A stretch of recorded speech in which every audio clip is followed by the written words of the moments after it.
Assalamualaikum warahmatullahi wabarakatuh. Saya Chelsea Diva Babaro dengan NIM 42025050091. Saya dari Prodi Akuntansi Keuangan Perusahaan dari kelas 1C. Soal pertama, sebutkan 3 objek dan non-objek bea materai. Yang pertama, objek surat penyimpanan barang, bukti pengirim dan penerimaan barang, surat angkutan penumpang dan barang. Non-objek, yang pertama kwitansi, kedua tanda penerima uang, ketiga surat gadai. Soal kedua, jelaskan proses melakukan banding pajak. Yang pertama, menyampaikan surat banding, yaitu surat permohonan banding harus disampaikan paling lama 3 bulan.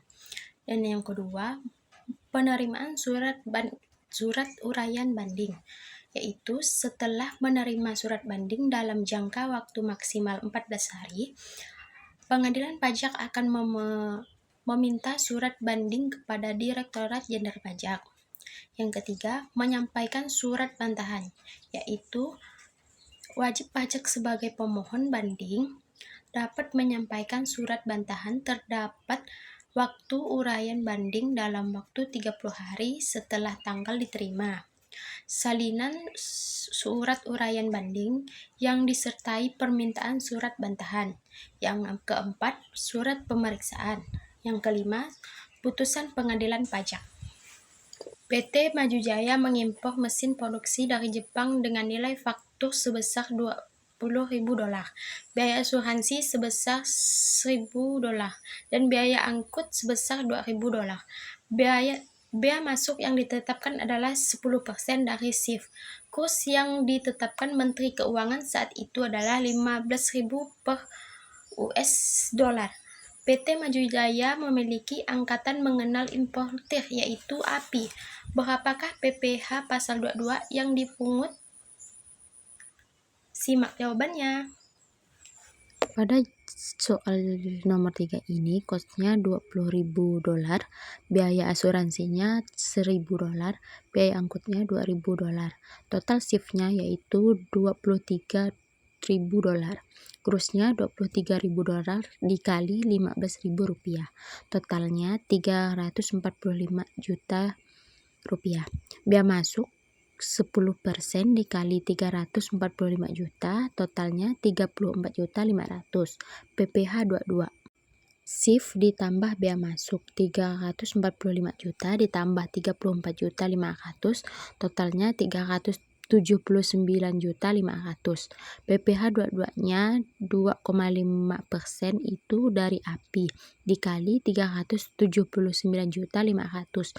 Jadi totalnya Rp9.487.500. Dinas Pendidikan Kota Sejahtera memiliki 50 unit komputer dari CV Komputer Indo pada tahun 2025 dengan total harga sebesar 550 juta. Harga sudah termasuk PPN. Pembayaran dilakukan melalui mekanisme bendahara pemerintah. Berapakah PPh pasal 22 yang dipungutnya? Jawaban nomor 4 ini 100% dibagi 111% dikali 550 juta, totalnya 495.495.495.495 rupiah. Dengan tarif 1,5% dikali 495.496 rupiah, yaitu totalnya 7.432.432 rupiah. Jelaskan apa yang dimaksud dengan pajak daerah dan pajak pusat. Pajak pusat adalah pajak yang dipungut oleh pemerintah pusat, contohnya PPh, PPN, PPNBM, dan bea cukai. Pajak daerah adalah pajak yang dipungut oleh pemerintah daerah, kabupaten atau kota, dan penerimaan masuk ke kas daerah, contohnya pajak kendaraan bermotor, pajak hotel dan restoran, pajak bumi dan bangunan, yaitu di perkotaan atau perdesaan. Sebutkan dan jelaskan jenis stelsel pajak. Stelsel pajak terbagi menjadi 3, yaitu real, fiktif dan stelsel campuran.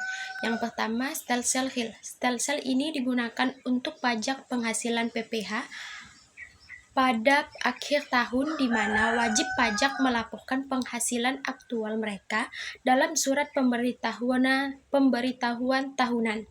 Yang kedua, stelsel fiktif. Stelsel ini digunakan dalam penentuan pajak bumi dan bangunan di mana nilai jual objek pajak dihitung berdasarkan perkiraan di awal tahun. Yang ketiga, stelsel campuran. Stelsel ini diterapkan pada PPh pasal 25 di mana wajib pajak membayar angsuran pajak setiap bulannya dan pada akhir tahun dilakukan perhitungan real melalui SPT tahunan untuk menentukan kurang atau lebihnya bayar pajak.